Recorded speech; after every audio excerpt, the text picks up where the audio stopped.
Bernal is a staff writer with The Hill and a former practicing lawyer. I spoke to him about Trump's policies at the southern border. He believes he's right. And the Democrat strategy is they believe they're right.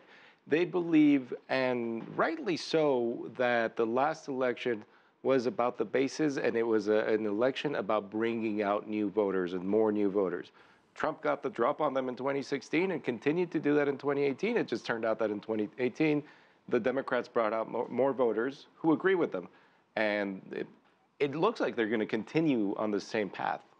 You're talking about elections. A former colleague that I worked with at USA Today who went and analyzed, looked at all the congressional seats along the border, the United States and Mexico, and Democrats won the majority of them. And some of the Republicans who won, Will Hurd is one. He says the walls, he's not in favor of the wall at all. And his point was, if these congressional leaders who were elected by people in these districts feel like this isn't an issue, why is it an issue? I don't think President Trump thinks his base is on the border, and he may be right about that with the exception of maybe one district in Arizona. He wants to keep the states that he has. And one thing that you can really see is he's retracted to the sort of rhetoric that he was using in 2016, sort of picking these cases of immigrant crime and using them as examples it seems like, to illustrate the behavior of all immigrants, which is, by the way, we must say, it's not a statistical representation of immigrant behavior because, as we know, immigrants actually tend to commit fewer crimes than natural-born Americans or natural-born people anywhere, actually. And the Democrats see this as a strategic mistake by Trump, and they're going to let him keep making a mistake in their view.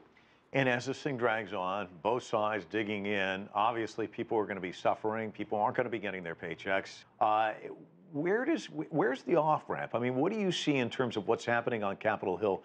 There are some Republicans who are peeling off, but not a lot that I see. I mean, where do you see this thing going? It's been 9 Republicans so far voting for the partial funding bills proposed by the Democrats.